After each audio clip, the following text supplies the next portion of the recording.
Dear friends, an engine lost in the South American jungle was found after 30 years. A tree had grown through his chimney, and hornets nested in its firebox. When mended, it gave good service for 30 years more. The Duke was lost too, not in the jungle, but in his own shed, which a landslide had buried. Not long, he was dug out and mended. His own railway had been pulled up, so he is now at the Finn Controllers. The author.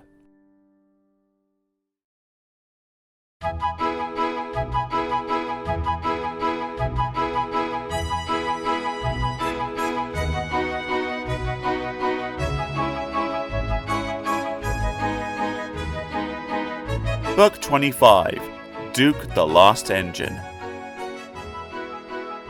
Story 1, Granpuff.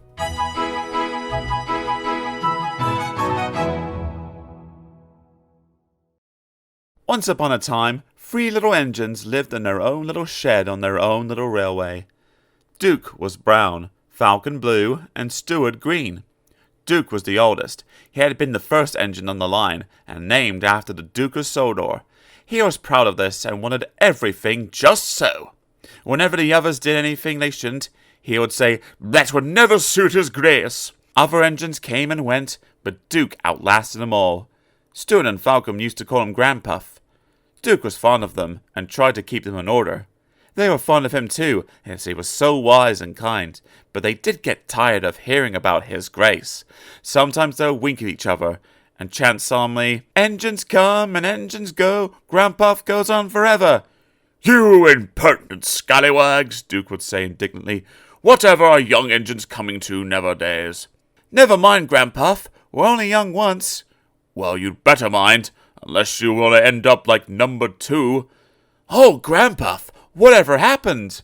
"Number 2, said Duke, "was American and very cocky. He rode roughly and often came off the rails. I warned him to be careful." "Listen, bud," he crawled. "in the States, we don't care a dime for a few spills." "We do here," I said, but he just laughed. But he didn't laugh when the manager took away his wheels and said he was going to make him useful at last. "Why? What did he do?" "They turned him into a pumping engine, that's what. He's still there, behind our shed." Stewart and Falcon were unusually good for several days. Stewart and Falcon became useful engines, and all 3 were happy together for many years. But hard times came, the mines closed one by one, and the engines had little to do. At last, their line was closed and people had come to buy the engines. "Well, take Stewart and Falcon," they said, but no one wanted Duke. They thought him too old. "Cheer up, Granpuff," called Stewart as they went away. "We'll find a nice railway, and then you can come and keep us in order."